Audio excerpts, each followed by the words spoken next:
Nuestro siguiente conferencista nos va a contar de primera mano los retos que implica incorporar las tecnologías en el aula. Y esto lo hace gracias a las diversas investigaciones que ha hecho tanto en Latinoamérica, incluyendo Colombia. La buena noticia es que no solamente nos va a dejar con los retos, sino que también nos va a plantear estrategias novedosas y eficaces para que los abordemos en nuestras instituciones. Ella es María Teresa Lugo. María Teresa es coordinadora de proyectos TIC y educación del IPE de la UNESCO en la ciudad de Buenos Aires.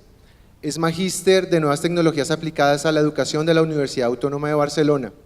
Es licenciada en Ciencias de la Educación de la Universidad de Buenos Aires, autora de diversas publicaciones sobre educación tecnológica, profesora regular de la Universidad Nacional de Quilmes y docente invitada en diferentes universidades en Latinoamérica y Europa. Recibamos por favor con un fuerte aplauso a María Teresa Lugo.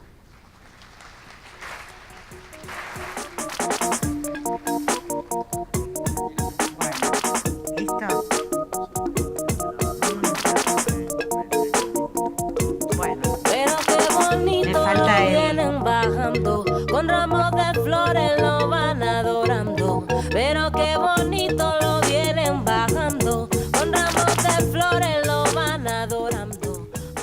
Bueno, hola a todos y a todas, agradezco muchísimo la invitación y la alegría de volver a estar en Colombia, y agradezco al sonido por haberme puesto esta música, porque quería escuchar música de Colombia.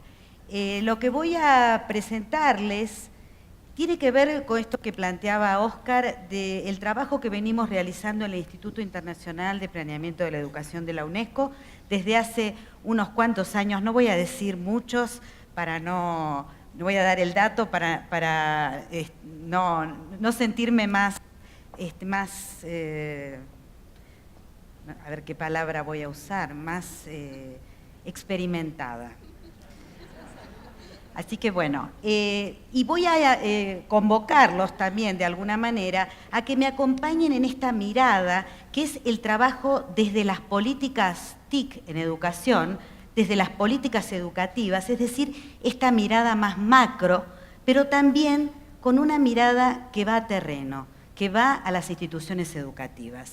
A mí me gusta decir que la manera de encarar el trabajo que yo tengo tiene que ver con esta mirada del helicóptero.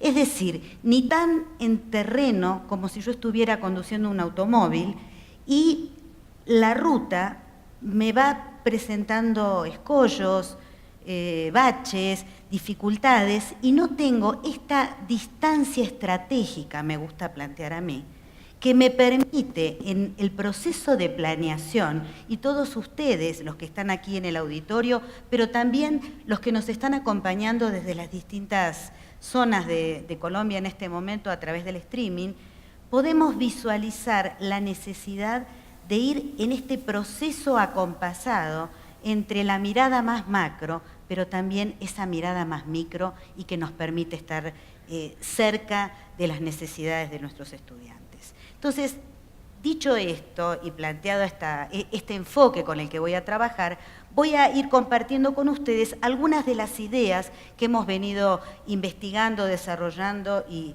trabajando estos años. En primer lugar, los invito a pensar desde esta perspectiva. Le puse a esta primera pantalla, iba a decir filmina, miren que le da tiempo de elevar anclas. ¿Por qué? Voy a tomar una idea de Sennett que dice que en estos tiempos, para sentirnos seguros, más que raíces necesitamos levar anclas. Hoy necesitamos, para estos tiempos, donde la incertidumbre, el contexto cambiante, nos genera determinadas condiciones para poder afrontar nuestra práctica educativa, que necesita de esta posibilidad, de esta flexibilidad, entre comillas lo voy a plantear, que es justamente poder saber cuándo tenemos que levantar el ancla para poder avanzar hacia nuevos territorios. Por eso empiezo con esta frase de Saramago, que es un autor que me encanta y que él dice, la voy a leer, perdón, parecía que habíamos llegado al final del camino y resulta que era solo una curva abierta a otro paisaje y a nuevas curiosidades. Esta idea de cambio permanente, esta idea de nuevos territorios. Fíjense que cuando hablamos de tecnología, justamente se utilizan mucho las metáforas de la navegación, de los trayectos. Y quise tomar esta idea porque me parece que parte de lo que nos pasa como educadores, como directivos, como rectores, como equipos de conducción, es esta necesidad de brújulas en tiempos cambiantes y con esta necesidad también de orientar el proceso pedagógico que se da en nuestra institución. Tiempos de elevar anclas, pero también tiempos de brújula en navegaciones que necesitan la orientación que podemos dar. Y en ese sentido, voy a hablar ahora de este contexto. Yo creo que más que un tiempo de cambio, estamos en un cambio de época con la revolución de la tecnología, lo que Fernando planteaba, pero también creo, y en esto voy a hacer crítica también en algunas cuestiones, pensar cuáles son los cambios de fondo que la cultura digital nos está produciendo. Y yo creo que además de los cambios vinculados con a nivel de la organización de la escuela, efectivamente tiempos, espacios, agrupamientos que se conmueven hoy frente a la entrada de la cultura digital, también el cambio más importante tiene que ver fundamentalmente con la construcción, con la distribución y con el consumo del conocimiento. Y en ese sentido me gusta plantear esta breve historia. Hace unos años atrás estuve en Coimbra, en Portugal, una ciudad que es Patrimonio de la Humanidad de la UNESCO, y me encontré, al entrar en esa universidad maravillosa, con esta biblioteca. ¿La ven bien? ¿O está un poco distorsionada la imagen? Está un poco más o menos, ¿no? Bueno, vamos a tratar de acompañar en el clima cuando yo entré a esta biblioteca. Y les voy a preguntar a ustedes, ¿qué están viendo en esta imagen? A ver, libros, ¿qué más? Bueno, cuadros, obras de arte, podríamos decir. ¿Qué más? ¿Cómo están estos libros? ¿Cómo? Ah, bueno, acá el colega me plantea que es la soledad, no hay nadie, pero esto es por la foto. Pero bueno, esta idea, yo siempre lo percibo de esta manera, lo solemne, ¿no? Esta majestuosidad que se presenta. ¿Qué más? A ver si nos podemos ir metiendo. Un templo, exactamente, lo que plantea la colega, Angelita eras, ¿no? Sí. Esta idea de entrar a un templo del saber, como podríamos decir de esta manera, pero también voy a hacer esta reflexión. Es el modelo, ¿no? Acá yo puse la idea de la biblioteca universal, de saberes ordenados. Yo podía entrar a la biblioteca de la Universidad de Coimbra, pedir que me acercaran un libro, buscarlo en un archivo, el registro, es decir, esta idea de certidumbre. Aquí estaba el saber y yo podía encontrarlo. A mí me parece que esta es una idea fuerte para contrastar con lo que hoy estamos viviendo. Pero también hay otra idea detrás de esto, que es en definitiva la concepción de conocimiento del siglo XIX, que había grandes autores identificados. Y la otra gran idea que aparece y que va a tener que ver con esta sensación que hoy tenemos frente a la cultura digital, tiene que ver con el método de conservación del saber. Es decir, esta idea de lo sólido.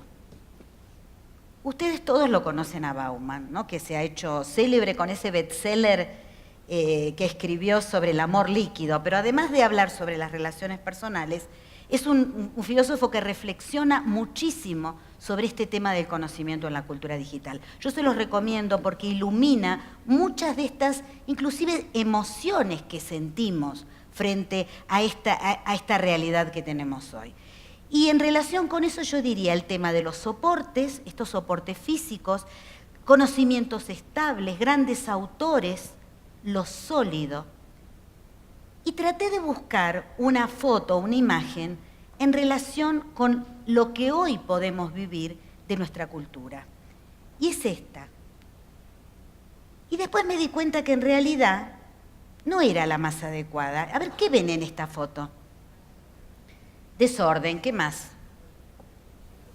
Información, libros desparramados, porque la foto es esa. Fíjense que salen inclusive del marco de la pantalla. O sea, se despliegan todos estos libros desordenados. ¿Qué más ven? ¿Cómo? Árboles.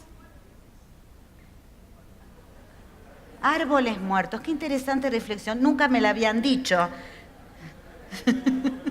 ¿Cómo se nota que en Colombia están trabajando con el tema del medio ambiente?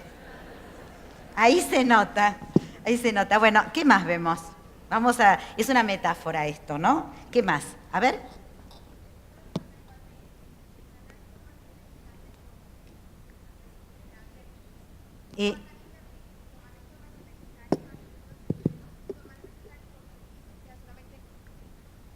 Bueno, toman la información los estudiantes aplicándolo y botan el libro prácticamente. Se utilizan como copia lo necesario y dejan la información.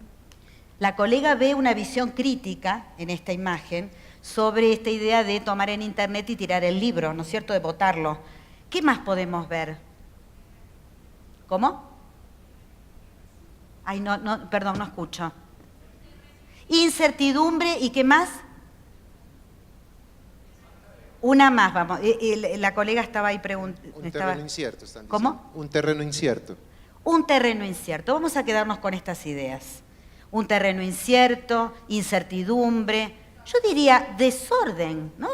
El desorden que aparece de toda esta información desplegada y cómo esta información puedo llegar a perderme buscando.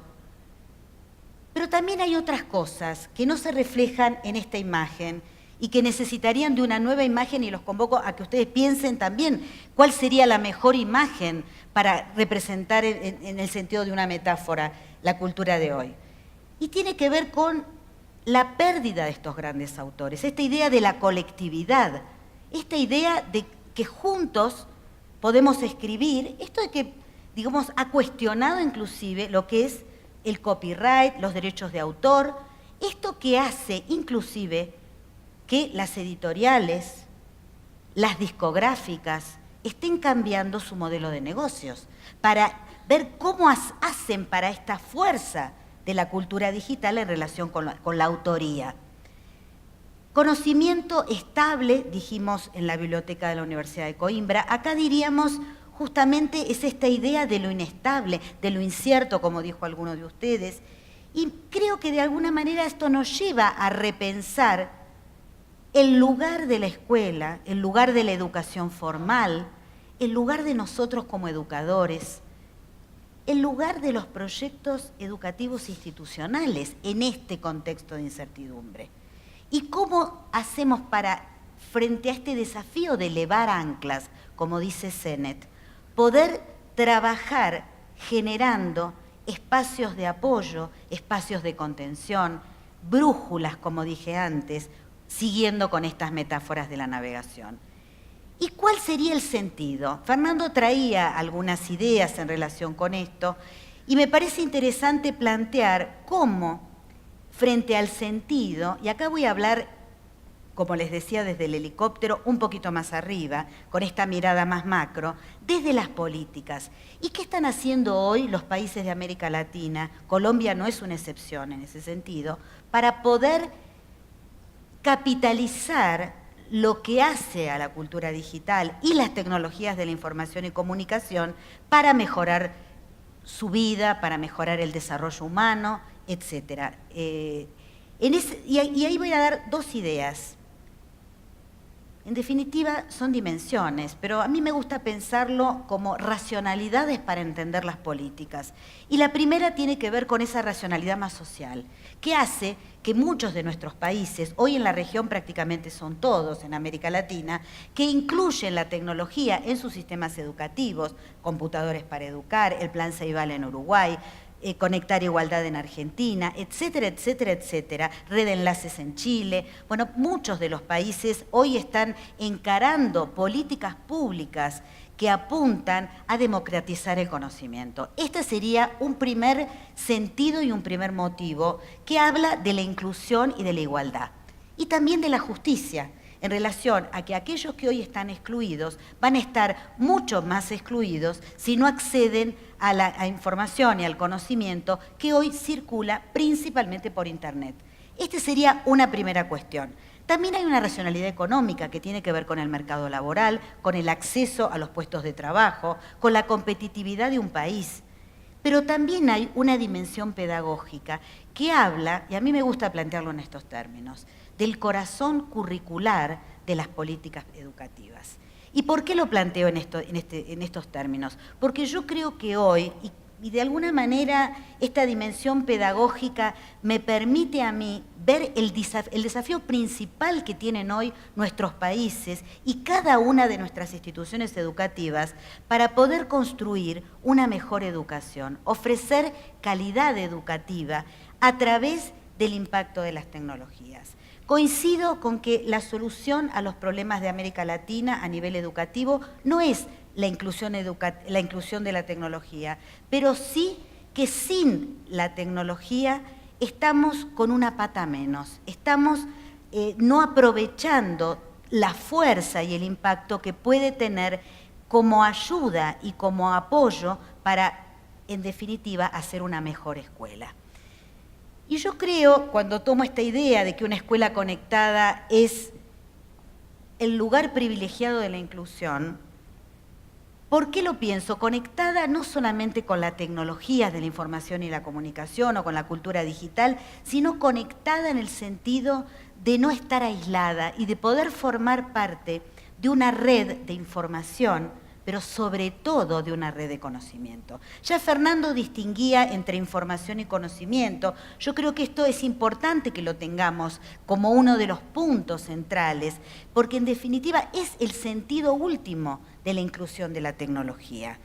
Pero también saber que invertir en tecnología va a ser democratizar el conocimiento, pero valorizando el lugar de la escuela. Y yo creo, hablo de escuela desde un lugar genérico, que tenemos hoy frente a nosotros el desafío más grande de volver a ocupar un lugar central en la vida de nuestros estudiantes.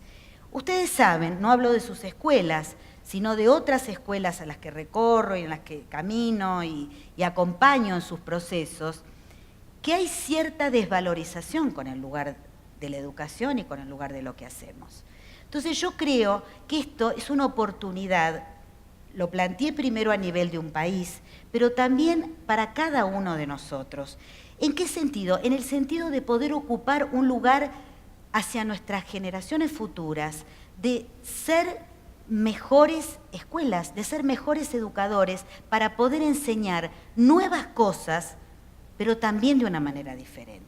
Yo creo que en ese sentido hablo de la didáctica, hablo de los nuevos contenidos, de los nuevos conocimientos, de las nuevas competencias requeridas, pero también con la oportunidad de que la tecnología nos esté ayudando a hacerlo de una manera diferente. Si no, la tecnología se va a transformar en más de lo mismo, va a apoyar la propuesta pedagógica que de alguna manera podemos decir, a mí no me gusta hablar de la escuela tradicional desde ese lugar, digamos, desvalorizado. Yo creo que tenemos que aprovechar la inclusión digital, la cultura digital y toda esta fuerza de la tecnología hoy en el aula, justamente para poder volver a valorizar el trabajo y las prácticas educativas. Hoy el docente, y por qué no el equipo de conducción, está muy cuestionado en relación con esto. Esta idea de en qué lugar estamos, porque lo que hacíamos, lo que sabíamos la educación que teníamos no sirve, pero por otro lado, el modelo de lo nuevo tampoco está absolutamente cerrado. Entonces, yo creo que estamos en un proceso, y voy a usar esta palabra, y digamos, yo que me dedico a la tecnología a veces parece insólito, pero yo creo que estamos en un momento de cierta prudencia, que necesitamos ser prudentes en las decisiones que estamos tomando, ni estar fascinados con la tecnología.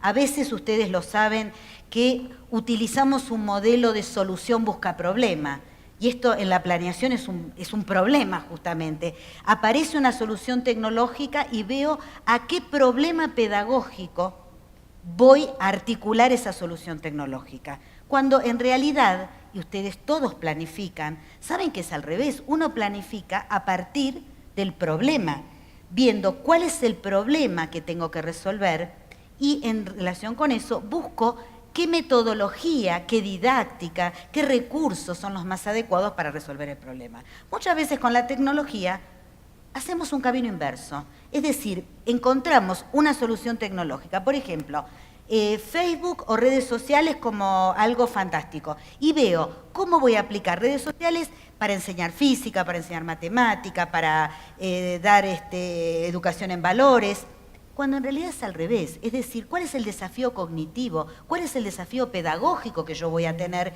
Y en función de eso planifico mi actividad y planifico la tarea integrando la tecnología. Entonces, ojo con esto, solución busca problema, no. Vamos a trabajar los problemas, vamos a enunciarlos y dilucidarlos y en función de eso ver cuáles son aquellas alternativas tecnológicas que más me permiten a mí solucionar el problema. Sabiendo además, y acá ya estoy metiéndome en la planeación, que no hay una única solución, que tenemos que pensar en alternativas abiertas de soluciones.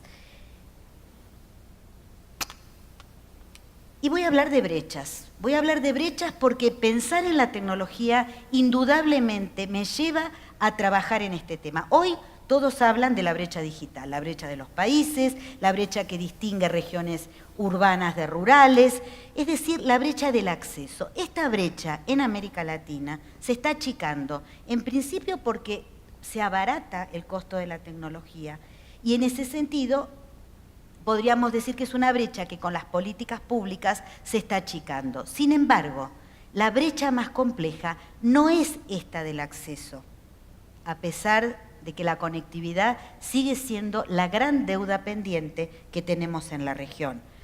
La brecha del acceso está superada por una brecha mucho más compleja, y acá es donde estamos nosotros, que es la del capital cultural necesario para hacer una apropiación o un uso potente de la tecnología para transformar de la información circulante, esta idea de la pantalla de la infoxicación, esta idea de estar intoxicado de información, para transformarla en conocimiento relevante. Y yo creo que acá vuelvo a esta idea de recuperar este lugar de liderazgo y el valor de la educación y de la tarea que hacemos, aprovechando la tecnología para mejores aprendizajes. Y puse 3 brechas y un desplazamiento. La primera tiene que ver con el acceso, la segunda tiene que ver con la apropiación cultural. La segunda siempre me gusta decir que no es lo mismo tener un libro que saber leer. Entonces, no es lo mismo disponer de la tecnología, tener una pizarra digital, tener una tablet, si yo no sé usarla para enseñar mejor, para enseñar de una manera diferente, para apropiarme de estos conocimientos relevantes si soy un estudiante. Esta segunda brecha, a su vez, se desplaza, y me gusta esta idea del desplazamiento, hacia la brecha de expectativas. Y acá estamos nosotros nuevamente. Es la brecha, la distancia que hay entre lo que nuestros estudiantes están necesitando y la propuesta educativa le está ofreciendo. Esta brecha en América Latina se está amplificando. Es decir, que estoy hablando, y me parece que acá vamos a poder tener ya una primera idea fuerza, entre una escuela, y hablo especialmente de la escuela secundaria, pero yo creo que en América Latina podemos también, en algunas regiones, pensar que la escuela, la básica, la escuela primaria también, acompaña alguna de estas ideas, presentamos baja relevancia curricular y sobre todo desconexión con lo contemporáneo. Estas dos características de lo que es la generalidad de la escuela secundaria en la región, por supuesto no estoy hablando de sus escuelas en particular, estoy hablando de las tendencias que aparecen y las principales dificultades que estamos teniendo, que además de hablarnos de la deserción, de la alta repitencia, de o cuestiones básicas vinculadas con los aprendizajes, también presenta esta desconexión con lo contemporáneo. Yo creo que es interesante que podamos tomar este problema en nuestras manos y vuelvo a convocarlos en relación con recuperar este lugar importante para hacer una diferencia en nuestras generaciones. Y creo que en esta idea de cómo ayudar a la tecnología a lograr que nuestros estudiantes aprendan mejor, pensar esta brecha de expectativas nos lleva a ubicar cuál es el nuevo formato escolar. Cuando hablo de formato, hablo de configuraciones institucionales, esta manera de hacer escuela y cómo podemos trabajar a partir de la tecnología un proyecto educativo institucional que tenga sentido para estos nuevos estudiantes que se encuentran desconectados cuando llegan a la escuela. Y si yo voy a tomar este dato de una de las investigaciones que hemos realizado hace unos años, que dice que la mitad de los estudiantes que abandonan el ciclo superior de la escuela secundaria en América Latina no lo hacen por cuestiones de pobreza.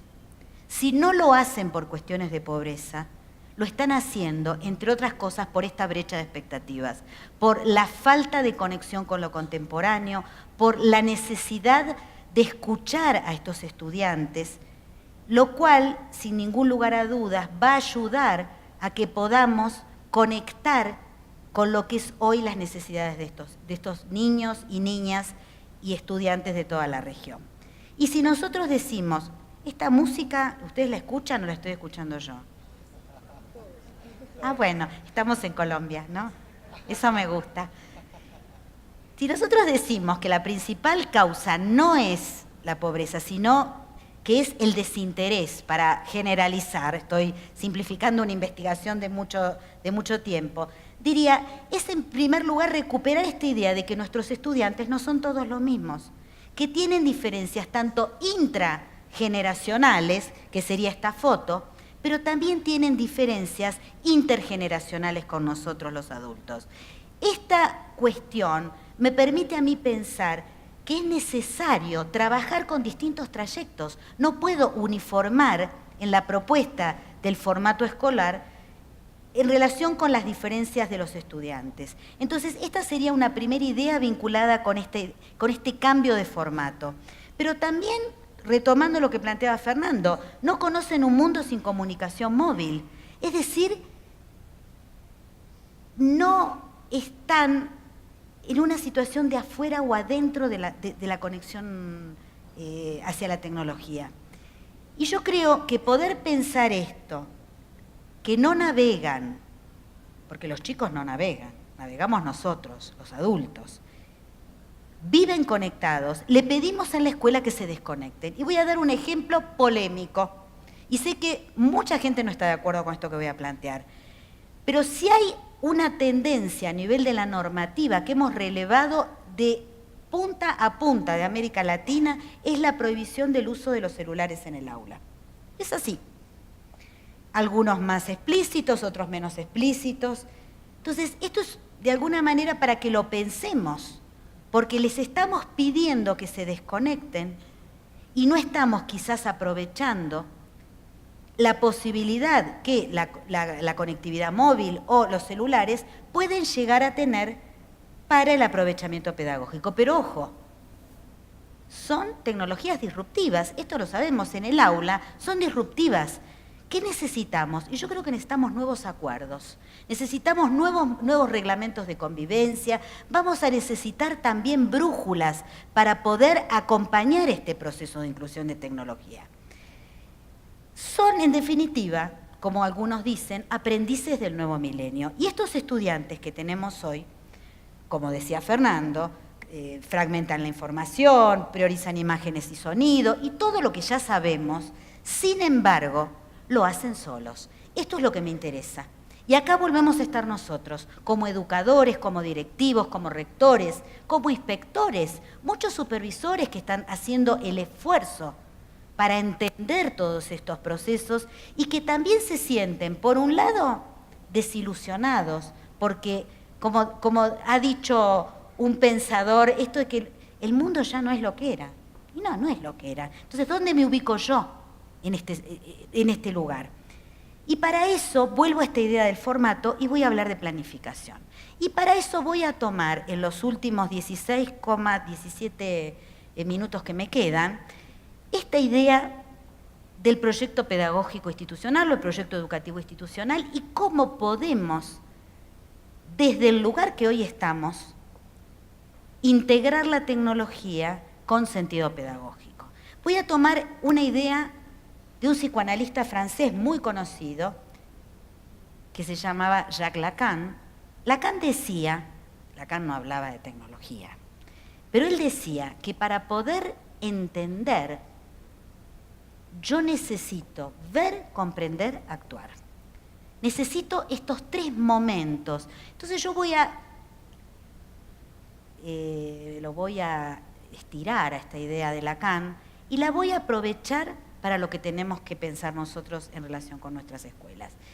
Y si necesitamos cambiar el formato escolar, voy a utilizar este modelo del ver, comprender, actuar, sabiendo que lo que aparece explícito en relación con la cultura digital y la escuela es como esta idea, esta figura del iceberg que yo puse. Solo estamos viendo una pequeña parte del problema. Y voy a utilizar para eso 4 puertas de entrada. Son 4 dimensiones, pero a mí me gusta decir que son 4 puertas de entrada, porque no hay una mejor que otra para empezar a pensar o potenciar o desarrollar mi proyecto pedagógico con inclusión de tecnología. Y las voy a dar no en un orden secuencial, sino que son, con esta idea del ver, comprender, actuar, 4 puertas de entrada para el proyecto. Pero ¿qué pasa? A veces, y esto lo sabemos los que hemos sido educadores o estamos trabajando en educación, lo que hacemos es ver, actuar, ver, actuar. No nos damos ese tiempo de la comprensión del problema y de los problemas complejos. Pero otras veces lo que hacemos es ver, comprender, nos quedamos en el diagnóstico y dejamos pasar el momento de la acción. Para empezar el proyecto y para potenciar los que ya lo tienen, necesitamos las 3 cosas. Poder tener el momento para ver, el momento para comprender, pero también el momento de las líneas de acción, sabiendo que ese proceso no es un proceso lineal, es un proceso, y a mí me gusta plantearlos desde este lugar, con un formato mucho más espiralado, mucho más de aproximaciones sucesivas, sabiendo que esa imagen objetivo del proyecto va a cambiar a medida que vamos transcurriendo. Y a medida que nos vamos cambiando nosotros también, porque si hay algo que la cultura digital tiene, es esa capacidad maravillosa, o no, de modificar los contextos, pero también de modificar a las personas. Y yo digo esto, pensarlo solamente desde una visión positiva no nos sirve. También tenemos que poder, y vuelvo a esta idea de la prudencia, de saber que los problemas complejos con los que nosotros nos vamos a encontrar cuando hacemos la inclusión de la tecnología, van a ser problemas que van a necesitar, en primer lugar, y ya voy a ir a esa primera puerta de entrada, que es la de la gestión, a la concepción de que el cambio es dirección y no es meta. Es este proceso necesario para innovar, para hacer una escuela innovadora, para poder planificar el cambio, pero sabiendo que ese cambio lo podemos gestionar. Y para poder gestionarlo, voy a dar solo 2 ideas. La primera tiene que ver con la identificación de los portadores de la innovación. Aquellos profesores más innovadores, aquellos colegas, aquellos directivos, la comunidad y, ¿por qué no?, los estudiantes. Algunos de ellos bien pueden ser estos portadores de la innovación que lleven esta bandera de la inclusión digital y que puedan, y a mí me gusta esta idea del contagio, en realidad para ser correcta sería la escalabilidad de la innovación, pero esta idea del contagio que me parece que es una idea cercana que tenemos cada uno de nosotros y que nos permitiría hacer crecer el proyecto. Porque otro de los riesgos que encontramos es que el proyecto tecnológico dentro del proyecto pedagógico quede encapsulado y que quede a cargo solamente del referente de tecnología, del coordinador TIC, del profesor de informática o de algún profesor, generalmente los de ciencias, que se sienta más ducho, que se sienta mucho más cómodo, que la tecnología le resulte amigable. El desafío que tenemos en esta puerta de entrada es que el proceso sea un proyecto compartido y que además contagie a la institución en su conjunto. Y acá les voy a decir otra cuestión que me parece importante también. Muchas veces nos cuesta trabajar con aquellos que no se sienten convocados por la tecnología, con aquellos que nos dicen que no le ven sentido, que ya se están por jubilar, que para qué van a ponerse a aprender todo esto, y para eso hay otra persona que lo hace. Y yo creo que eso hoy es una ayuda en contra. Es decir, nos sirve más trabajar con la visión, entre comillas, negativa de ese docente, que no se siente tan convocado, que con aquellos que obviamente van a las Olimpiadas de Internet, se manejan con la tecnología. ¿Por qué lo planteo? Porque aquel que hoy no se siente convocado, aquel que tiene dudas, aquel rector que a lo mejor dice esto no es para mí, está viendo facetas del problema que yo no veo desde mi posicionamiento. Entonces, yo creo hoy que es más importante rescatar esa visión de los que no acuerdan y de los que no se sienten fascinados con la tecnología para sumar su visión hacia el proyecto institucional. ¿Qué quiero decir con esto? Quiero decir que de la misma manera que construimos el proyecto educativo institucional, el proyecto tecnológico se debe incluir en esta propuesta con una mirada, Habermas diría, con la construcción intersubjetiva necesaria para que se ponga en juego las distintas miradas, la diversidad que hablábamos en relación con las aulas y también hablamos en relación con todos los actores que hoy hacen escuela. Entonces, me parece que este primer punto, en esta primera puerta de entrada, nos refiere fundamentalmente a pensar cómo trabajar el proyecto TIC con los que no están de acuerdo. Y para eso, el segundo punto tiene que ver con un modelo de liderazgo distribuido, que habla también de la tecnología, porque esto que planteaba Fernando, la tecnología es distribuida. Y poder pensar en los liderazgos informales que se generan hoy en los proyectos con tecnología, dentro de cada una de nuestras escuelas. Y estos liderazgos informales vale la pena recuperarlos y ponerlos a jugar este partido. Diferencias, visiones diferentes, posicionamientos distintos. Y a mí me gusta en este punto contar que hace unos cuantos años, en el barrio de Buenos Aires, donde yo vivo, había un proyecto de un arquitecto muy conocido que lo que hacía justamente era, tomando lo que la colega de los árboles me dijo, quería preservar el medio ambiente. Entonces, ¿qué hizo? Construyó el edificio alrededor de un árbol hermoso que había en el lugar. Bueno, recibió premios, por supuesto, ese arquitecto. Fue hace unos cuantos años, cuando esto no estaba tan, digamos, en boga, el tema del cuidado del medio ambiente. ¿Y qué empezó a pasar? Estaban todos contentos al principio. Todos los propietarios se sintieron totalmente fascinados que estaban en un edificio que preservaba el medio ambiente. ¿Y qué empezó a pasar? La gente del piso último estaba muy contenta porque se asomaba a su balcón y era verde, era una maravilla. Los que estaban en el quinto, cuarto piso empezaron a tener problemas porque algunos que tenían niños tuvieron que enrejar los balcones porque los chicos tenían las ramas del árbol muy tentadoras para subirse. Era un peligro. ¿Y qué pasaba con los de abajo? Era un desastre. Las hojas, como me dicen por acá, la oscuridad, como me dicen acá también otra colega. O sea, esto que era una maravilla para algunos se transformó en un problema grave. Se mudaron, vendieron sus departamentos, los que estaban abajo. Evidentemente algo que era una buena idea pasó a ser en algunos casos un problema. ¿Por qué cuento esto? Porque esto pasa en la escuela con la tecnología. Esta idea de los distintos posicionamientos, donde yo estoy parado, tengo mis intereses, mis valoraciones, mis puntos de vista diferentes, y armar el proyecto, desarrollar un proyecto en esta idea del ver, comprender, actuar, implica reconocer estas diferencias. Y para eso necesito trabajar con todos, poder trabajar en esta idea. La segunda puerta de entrada. Ustedes saben que en América Latina hay dos cuellos de botella en relación con las políticas TIC. Yo diría que en el mundo, pero en América Latina especialmente hay uno que digamos que es mucho más dramático.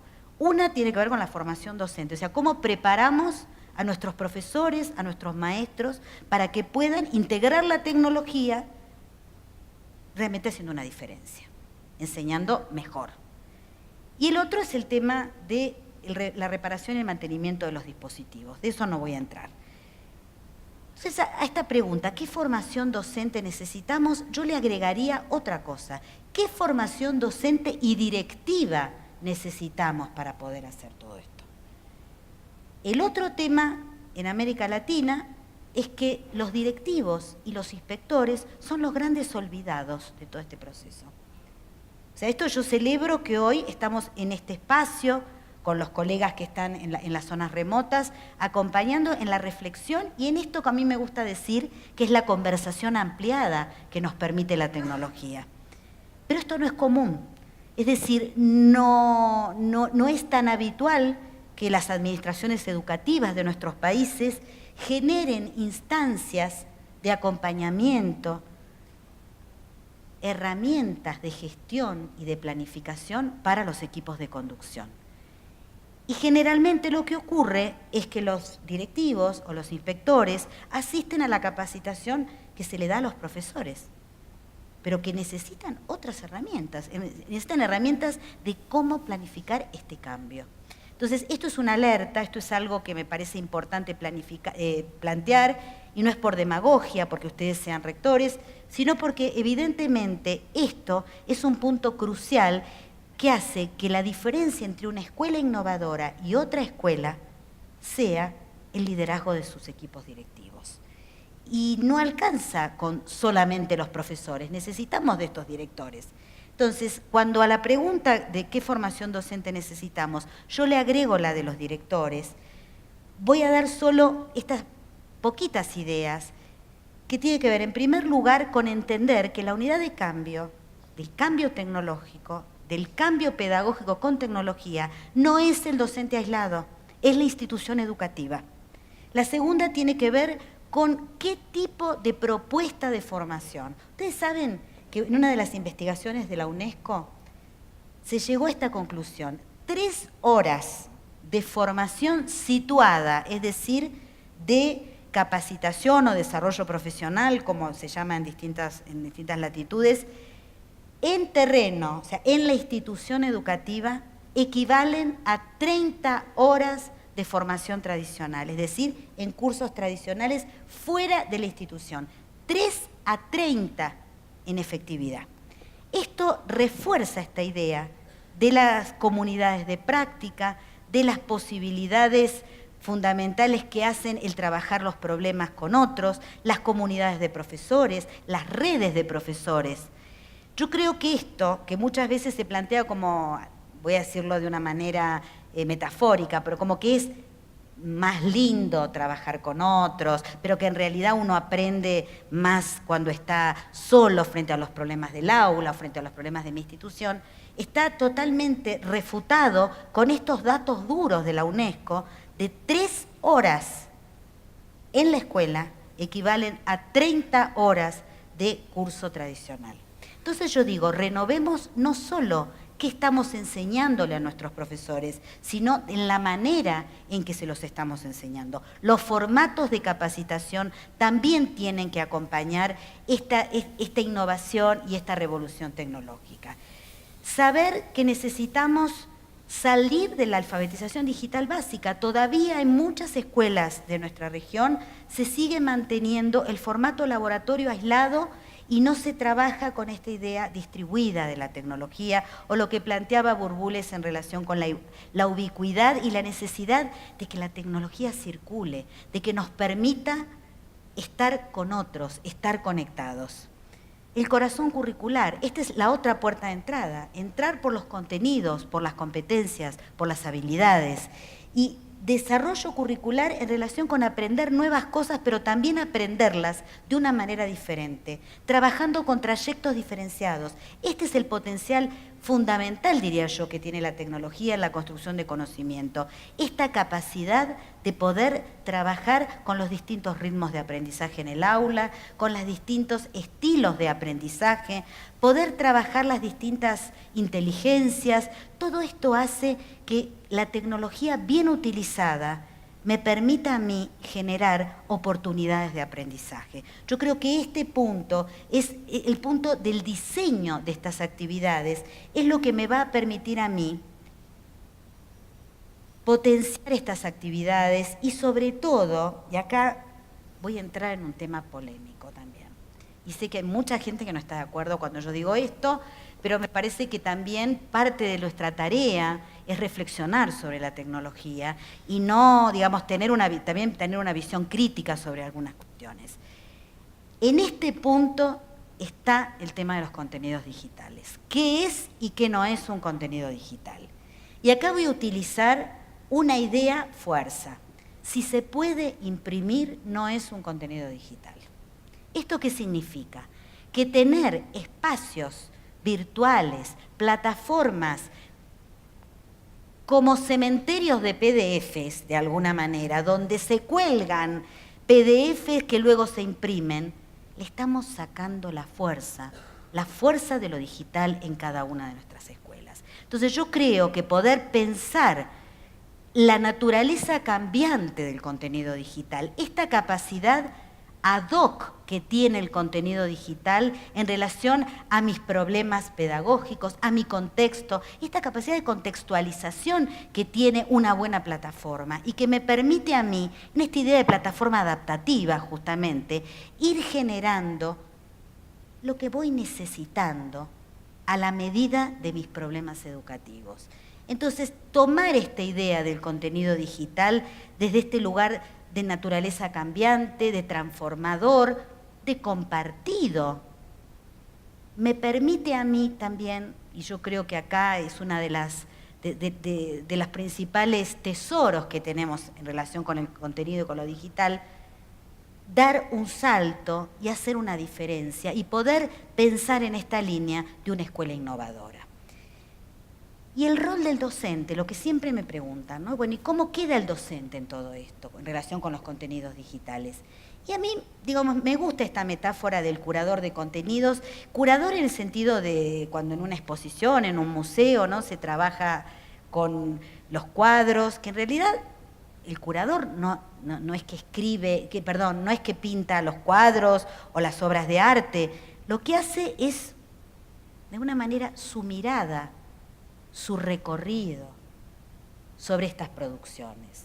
Entonces, si yo tuviera que usar una metáfora, usaría esta del curador, porque permite trabajar no solo con lo que dispongo en mi play o en mi escritorio, sino también poder aprovechar los contenidos que generan otros docentes en otras latitudes, que puedan también compartir conmigo en esta idea de una escuela abierta, de una escuela de paredes abiertas, con la oreja atenta a las necesidades y sobre todo sabiendo, y voy por la última puerta de entrada, que es la de la cultura digital, sabiendo que las escuelas no son islas, que es lo que dije al comienzo, sino que forman parte de una red, son nodos de esta red de la humanidad, de esta red de contenidos, de esta red de información y de conocimiento, y sabiendo que lo más importante no son los dispositivos o los artefactos tecnológicos, lo importante es qué hacemos con ellos.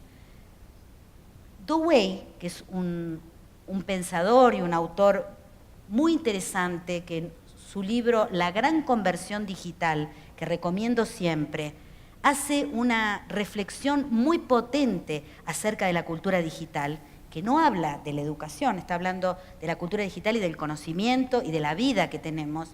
Él dice que hoy la gran diferencia está entre usuarios y aquellos que pueden manipular y producir la tecnología. Y que esta va a ser, y es ya hoy, el mayor problema que tienen los países, las regiones y las personas.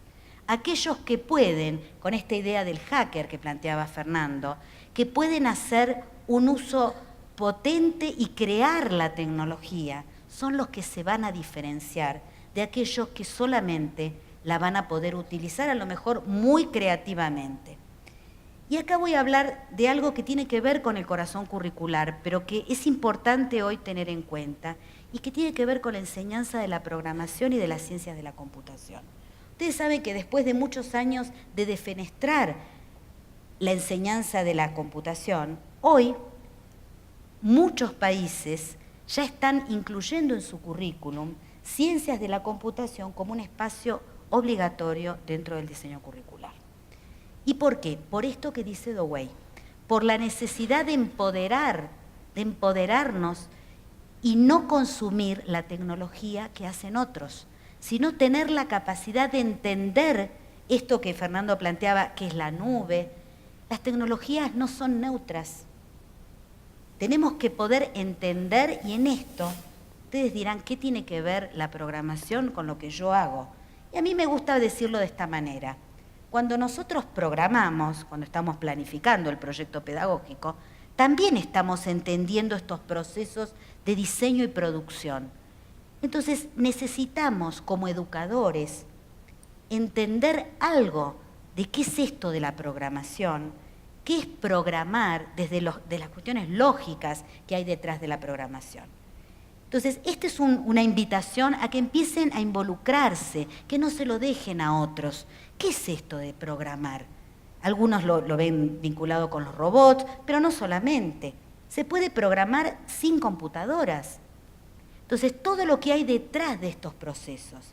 Y la otra cuestión que quiero dejar como una alerta es la brecha de género y la tecnología, que es la gran olvidada en relación con todos estos procesos, y donde la escuela, cada uno de ustedes, los sistemas educativos, tienen mucho para hacer.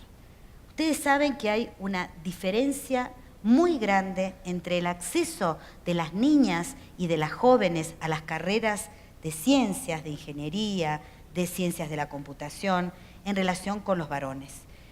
Las mujeres tenemos muchas menos posibilidades de acceder a la tecnología, hay pocas mujeres que programan, voy a decirlo de otra manera, hay pocas mujeres que arreglan las computadoras, para decirlo mucho más cercano y mucho más posible. Entonces necesitamos involucrar a las niñas y a las jóvenes en los procesos vinculados con la tecnología. Por ejemplo, cuando se hacen los concursos que hay desde las empresas hasta los gobiernos de tecnología, de proyectos innovadores, hacer equipos mixtos, que tenga que haber chicas y chicos. Esto es muy importante. Necesitamos que haya espacios para que las niñas y las jóvenes de América Latina aprendan a programar, aprendan a acceder a la tecnología, la usen. Y la otra cuestión que me parece también interesante, y lo voy a dar desde un ejemplo muy coloquial, ustedes saben que cuando en las casas, salvo excepciones, por supuesto, por ejemplo en la mía, se cambia el celular, lo cambia muchas veces el hombre, que le da a la mujer el que descarta. Ah, acá se ríen, ¿eh? Se ríen los hombres sobre todo. Bueno, eso es una pauta de esto que estoy diciendo. Le digo a todas las señoras, señoritas que están en la sala, peleen por su celular. Por su mejor... Acá hay un hombre que ya se me queja. ¿Qué dice? ¿Cómo? Que no se dejen vender. el cachivache, me dice, acá está, y lo dice un caballero, está muy bien. Bueno, esto más allá de las bromas es un problema muy serio que tenemos en América Latina. Trabajemos para la inclusión de las niñas y las jóvenes en los procesos vinculados con la tecnología. Y finalmente, yo creo que vale la pena terminar con esta imagen. ¿Qué ven? Ahora que ya somos, no digo amigos, pero que nos conocemos. ¿Qué ven? El espacio, podríamos decir que es el ciberespacio, vamos a metaforizar con Jules Solar. ¿Qué más? Diversidad, distintos colores, ¿qué más? ¿Cómo? Conexiones. Fíjense que hay como una especie de autopista, ¿no? Voy a decir algo que no sé si es así, pero de alguna manera, ¿no? Algo que nos une, un camino, un recorrido. Sin embargo, hay... A mí me gusta, ¿cómo? Páginas. Podrían ser páginas. A mí me gusta pensar, ya que estoy acá con ustedes, que son nuestras escuelas, son nuestras instituciones educativas. En distintas regiones, podríamos pensar que son distintos continentes, o distintos departamentos, o distintas provincias, distintos países. Y están unidos, y fíjense que Jules Solar pintó algo que son como estrellas, bueno, era un pintor que le gustaba mucho, tenía esta cosmovisión, ¿no? Pero de alguna manera esta idea del cosmos, ¿no? De la conexión, del estar con otros. Y a mí me inspiró este cuadro de Jules Solar para pensar esta idea, esta metáfora de la escuela Wiki.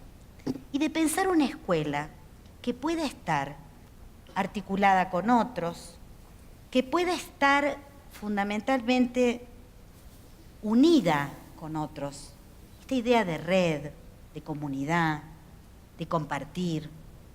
Esta idea de respetar la diversidad, de poder trabajar con la directriz que me da el proyecto pedagógico, el PEI, que podría ser, a mí me gusta decir que es esta autopista, esta calle, este sentido del cambio, esta direccionalidad del cambio, que sin embargo está siempre en contacto con otros.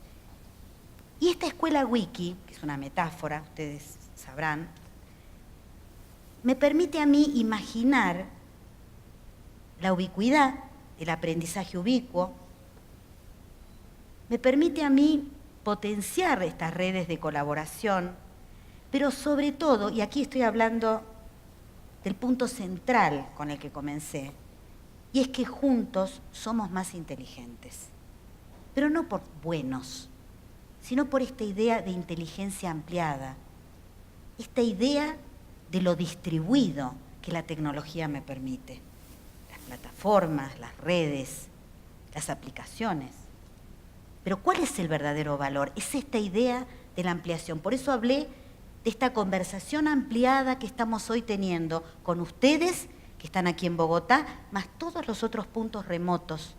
Esta conversación que me va a permitir recibir preguntas a través del WhatsApp, por las redes sociales, por ustedes, y que nos va a permitir ampliar nuestro conocimiento. Juntos somos más inteligentes.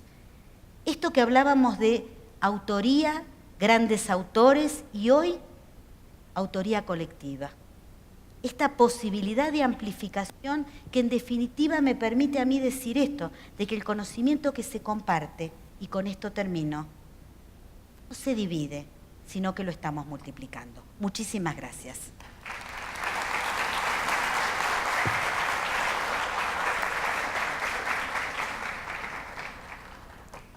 Muchísimas gracias, María Teresa. Muy interesante lo referente a las brechas de expectativa, al deber que tenemos nosotros como directivos de enfocar la tecnología no desde pensando sobre todo desde el problema, cuáles son las diferentes herramientas que voy a poder utilizar.